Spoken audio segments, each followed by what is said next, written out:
He's a peculiar man. I might even say he has principles that transcend money or drugs or anything like that. Not like you. Not like you. This is Dana White and how he would rank fighters in the the middleweight division. We just did the welterweight division. Check out the playlist on the channel as we move into this. I've watched the UFC for now, over 12 years or something like that. And I've seen so many press conferences. I've seen so many interviews. I've watched so many Ariel Helwani shows, as well as all the other stuff. And I just feel like I know this man across the screen a little bit too well. And he doesn't rank fighters based on the UFC's rankings. No. He don't care about that. What he cares about is what the fighters do for him, his legacy, and the UFC in general. As we begin, we start with Khamzat Chimaev.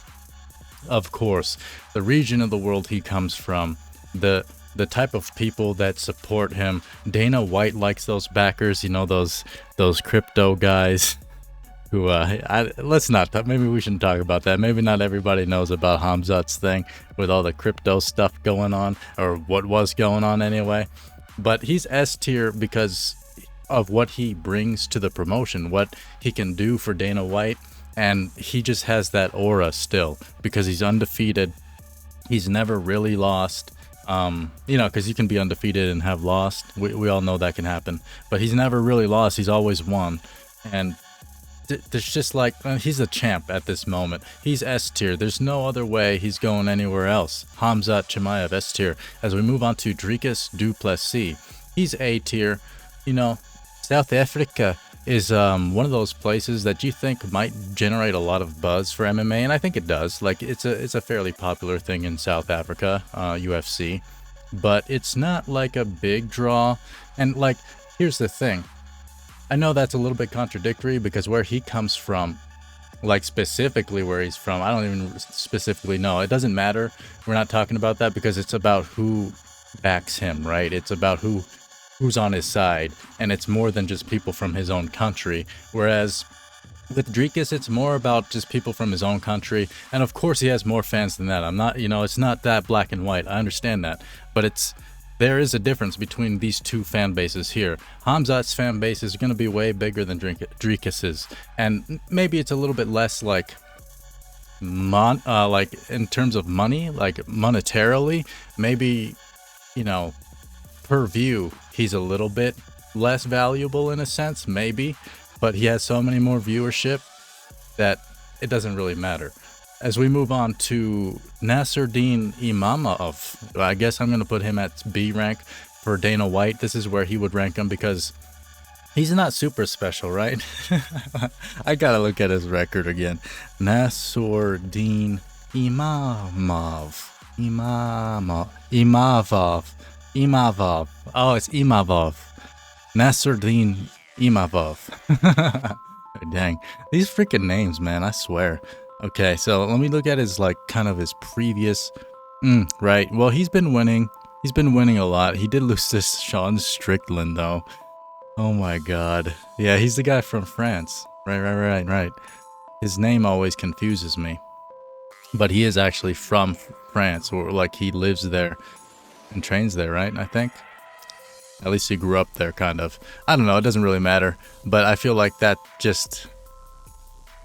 Yeah, I mean, he beat Kaio last, which was good. Which was a good one. Israel Adesanya, honestly, nah. He's got to go up to A tier for Dana White.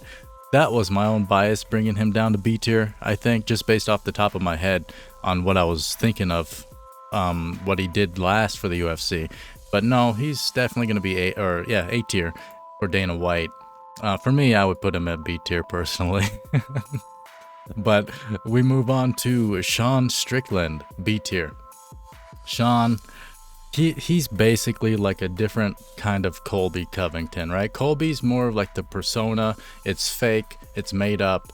He did it.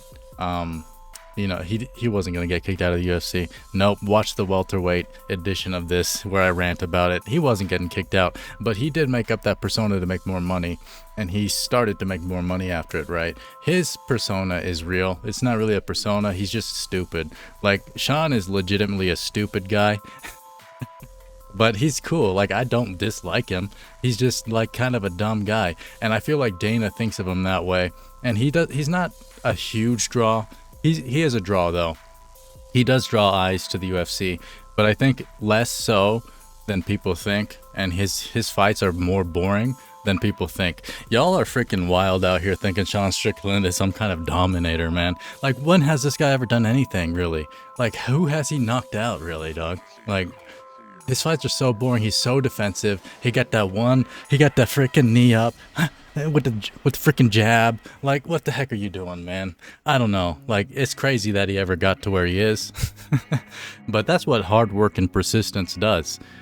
You get far, regardless of lack of talent or skill.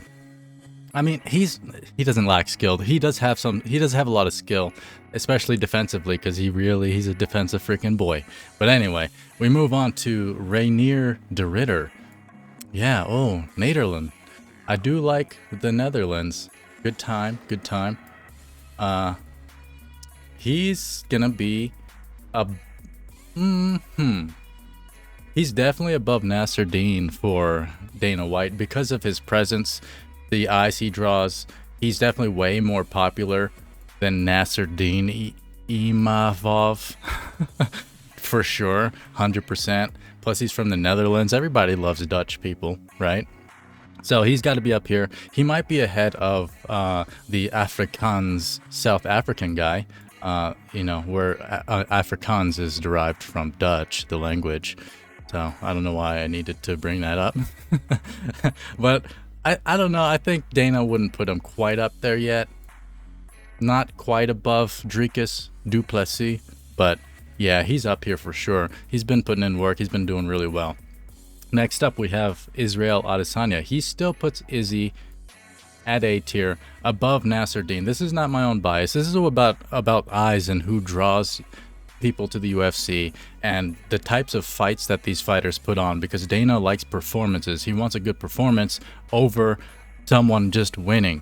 Don't just freaking win. You gotta freaking earn the win. And that's what Izzy tries to do. Despite all the hate he gets, I think it's mostly about his personality, because he's a narcissist and he licks his dog's butthole or something like that.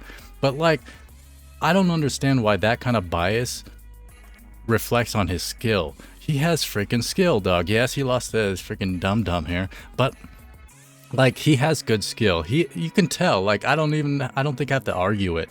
If you don't see skill in Izzy, you don't know freaking fighting. That's it. That's like, it's as simple as that. He has good skill. He puts on good performances, and there's not much else to say. He's from the part of the world, New Zealand, Australia region, Oceania, where they have good money, good views over there, and that's what Dana White likes.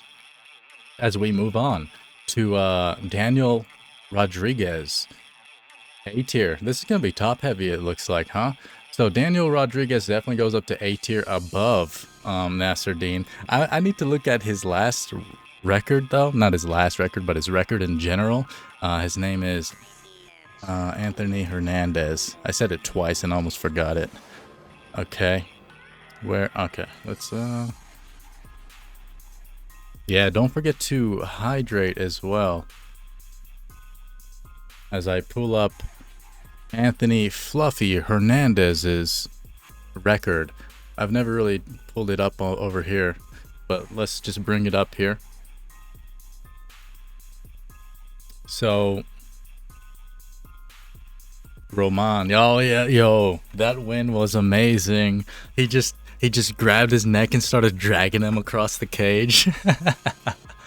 That was the best. Like, he's such a tough guy, man. And that's what you want to see out of a fighter. Dana White, rather, wants to see out of fighters is, he's basically Mexican. Look at that name. What you think that is? He loves Mexicans. Dana White loves Mexicans because they always go hard, they go ham, and they make a lot of money for him. So I would say, yeah, he's got to go way up in the A tier. The way he fights, look at this. What do we got? 3-9-3, 1-1-0. He's do or die, baby. Do or die. Yeah. Dana loves fighters like that. And it's not a type of do or die like BJ Penn, where he just always keeps dying. I probably shouldn't make fun of him. I think he has stuff going on right now, but he's the one person that came into mind because he went on like a 8-fight loss streak. Like he was getting finished like every time, I think, too. Real sad. But when it comes to do or die and you're winning most of the freaking time, yeah, Dana's gonna love you, man. You're S tier, my guy. He's S tier. He's next to Khamzat. Yo, I mean, when you think about the matchups right now, what is it? It is October 1st, 2025. So if you're watching this now, then this matchup is what people want to see the most. That's going to be Khamzat's real challenge. But at the same time, Khamzat might be able to just get him out of there immediately with his brute strength. That it might be the case, but at the same time, like Anthony Hernandez is so freaking scrappy that he might win. Like I can see Anthony beating Khamzat in the same way that I always give Usman a lot of props for essentially beating Khamzat. Yeah, like sure, Khamzat I guess won. I guess if I probably rewatched it, I would maybe agree that it was 2-1. But the way the fight went, like you gotta be tripping if you think like Khamzat dominated Usman or anything. The first round wasn't a domination either because he was just trying to grab Usman's face the whole time. Yeah, he like neutralized Usman, but he didn't do any damage. He made like Usman a little bit more tired, but he also made himself more tired. That's why the next 2 rounds Usman basically won. And like that's kind of the way to fight him, man. That was Usman's first fight at 185, I'm pretty sure, at least in the UFC. And he did pretty freaking well against Khamzat. He's not invincible, as much praise as we all give him. He is a savage, though. As we move on to, who he savaged that one time by breaking his freaking teeth. Robert Whittaker. He's actually, well, nah, he's been falling off a bit because of all the losses. He can't really go up above Nassourdine for Dana White's thinking. He would go above him for me, personally, because Nassourdine would be in B tier for me. But I would say, yeah, he's still A tier, just because, again, the region he comes from, the things he's done, he's defended a lot of times, he's still good. It's not like his losses are crazy. They make sense that he's losing, and he's been in the UFC for a long time now. And Dana White likes loyalty. That's one of the things he likes, as long as you're kind of winning at least, right? And you're not making any fusses or nothing like that, you know? You ain't giving him no problems, then Dana White's gonna like you quite a bit. As we move on to Caio Borralho, he's B tier, but above Sean Strickland. Caio just had that really bad loss. It wasn't really bad, but it definitely wasn't a good loss. And it was against Nassourdine here, I believe. And yeah, not much to say about him. Plus, he's freaking ugly. Look at his face. He's so ugly, dog. Next up, we move to a more handsome man in Michael Venom Page. He's definitely A tier. Above even, yeah, I mean, yeah, that's right for Dana White's thinking. KKKK lined up, yeah, A tier, just because of what he does. And he moved up to 185 and looked bigger than the guy that fought at heavyweight, Jared Cannonier. Jared Cannonier fought at 3 weight classes, has knockouts at 3 weight classes. He's like one of like 2 fighters that's done that or something like that.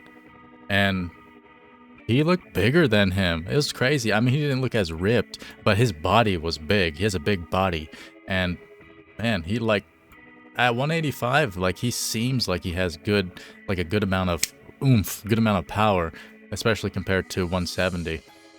But yeah, MVP, just the things he's done, the things he's doing. Plus he's from the UK, which is a good region that Dana White likes to have an audience from. As we move on to his last opponent, Jared Cannonier, B tier. Probably, did he beat, who won? Did he beat Sean Strickland? Jared Cannonier. Let's see what we got, shall we? So Jared, yeah, so he beat Sean Strickland in that 5-round split decision. Freaking Strickland sucks, dog. Beat Marvin Vettori. Pretty decent win, I guess. Marvin's a tough guy, even though he's not amazing. Lost to Nassourdine, Caio. Yeah, the Caio one there, man. How you losing to Caio, dog? He's old. He's 41. Oh, man. That's probably why. Look at that. I mean, he's a wild card. 18-9. You know, if you double 9, what's that? Okay, quick maths. Next up, we have Brendan Allen. I think he sees Brendan Allen at the top of A tier, above even Caio, because Caio's from Brazil, and people from Brazil don't generate a lot of revenue for the UFC. It's a big region, of course, and they're always going to appreciate all the champs and stuff that come out of there. But in terms of money and stuff like that, that's why Caio's down here. If he was from like Australia, New Zealand, UK, he'd go in A tier. Legit, like that's how Dana would think. He would be up here in A tier because of where he's from. But no, Brazil, no obrigado. What the heck am I saying? Anyway, Brendan Allen, I would say he's B tier above everybody else, and he's decent. I feel like everybody craps on him. It's interesting. I think he has skill. I think he's one of the kids in here that actually has skill. Like he has way more skill. I mean, like in terms of what he can do dynamically in a fight, he has more skill than someone like Dricus. And I know people are going to trip me with me saying that. I'm saying just dynamically. I'm not saying he would beat Dricus or anything like that, because Dricus is super tough. That's one of the reasons he wins a lot, is because of his toughness. And I say that all the time. Toughness pretty much... Okay, no, it doesn't guarantee a win, but like if you're super tough, super freaking tough, you will usually beat a more skilled person. That's how it works. It's how it works. I'm sorry, but it's how it works. And that's why Dricus wins a lot, is because he's super freaking tough. That's the reason. It's not because he's super freaking skilled. Y'all are tripping thinking he's skilled. Oh yeah, no, he's just, it's because people don't know what he's gonna do next, and that makes him like a wild card. And like, bro, his skill set is just beyond your recognition. Like... No, that's not it, dog. You can't get punched in the face that many times and call him skilled. It's freaking crazy, dog. Like, and the way he throws his shots back, like, it's not skill, it's toughness mixed with, like, of course he has some skill. I'm not saying he's skillless, but compared to other people like Izzy's striking skill, he's way better. Izzy's way better at striking than Dricus, but there's other dynamics in MMA that count, which is like one of the biggest ones is freaking toughness. That really matters. Izzy is just like he's a glass cannon. He's able to get people out of there, but if they can get him, they can get him. Whereas Dricus, like if they're hitting him, he's just like, huh? He's Homer Simpsoning these fools, is basically what I'm trying to say, I guess. As we move on to Roman Dolidze.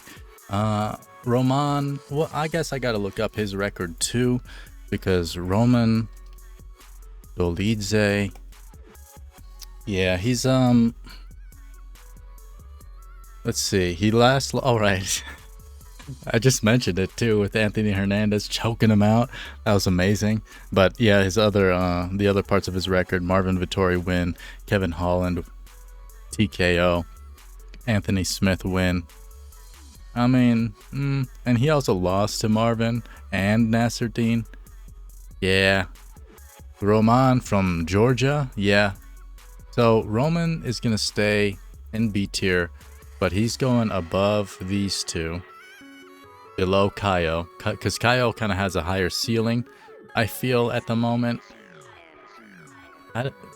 Maybe. I don't know. But they're next to each other. Dana probably, you know, in his mind, he's not going to think this hard. Like, his thinking's not going to go this deeply, right? He's not going to be thinking about it this deeply. So, in his mind, it would probably be like this. Yeah, seems right. Next up, we have Paulo Costa. Ooh, don't forget to hydrate. We are going to put Paulo probably at the top of B tier, because he surprised us when he won his last win, whatever freaking win that was. Because in my mind, he's never been like that guy. He's never really been like the most skilled middleweight. I always felt like he never even should have been in the UFC, to be honest. But that's more an exaggeration from my part. He's definitely a UFC fighter on that skill level, especially in this weight class. But I don't know. Like, for Dana, it's like he hardly fights. That's what Dana doesn't like, stuff like that. Like, you hardly fight. You always want more money. I think he gets paid more than most of these guys on the list. Well, maybe most of them. But Yeah, nah, he always wants more money. He's hardly ever fights.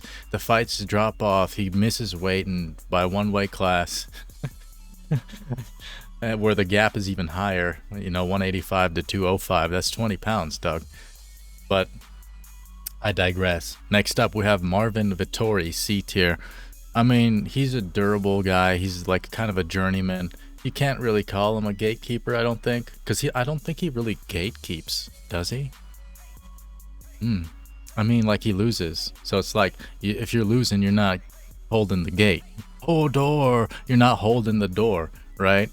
So I don't think Marvin should go up to B tier, which is crazy, because, I mean, honestly, Jared might have to drop down, but he puts on more exciting fights than Marvin does, for sure, like 100%. His fights are way more exciting than Marvin's fights.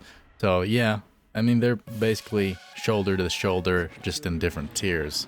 As we move on to the final person, what the heck is this guy's name? Ikram Aliskerov. Man, oh god. Okay, I think because of he's probably A tier, just because of where he's from, what he can do, and he's kind of an unknown right now, but I do think Dana would actually know who he is if he was asked about him. He might have to be asked like twice because of his name, but Dana would probably know who he is, and he's been putting in good work. So I would say he's up in A tier because he has this high ceiling and you can expect a lot out of him, whereas certain people like Marvin, you can't really expect much more anymore. Despite him still being like a durable kind of journeyman, he's still doing it, he's still getting some wins sometimes. You can't expect too much more out of him, right? So he can't really climb the ladder. This has been Dana White's rankings of the middleweight division, the middleweight edition. Don't forget to check out my VPN, www.coin.me, sponsored by me. We also have a crypto option where you can just input an email and use any wallet you want for a couple bucks and you get VPN access. Amazing. It's amazing. Trust me. For now, this has been Coin. You have been you. This has been Dana White's rankings. Check out the other ones we've done. We're going up the list and then into the women. Yeah. Oh, I said that. Into.